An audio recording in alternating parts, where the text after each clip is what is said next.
Iginiit ng Armed Forces of the Philippines na hindi totoong mapayapang pinayagan ng China ang pagpasok ng barko ng Pilipinas sa Ayungin Shoal.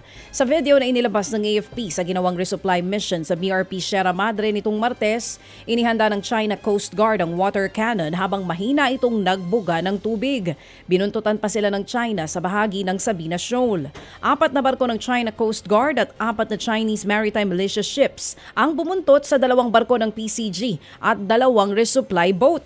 Pero halata raw na hindi masyadong naging agresibo ang China kumpara sa naunang supply mission ng Pilipinas. Naniniwala naman ng Philippine Coast Guard na pakitang tao lamang ito ng China. I think this has something to do with optics.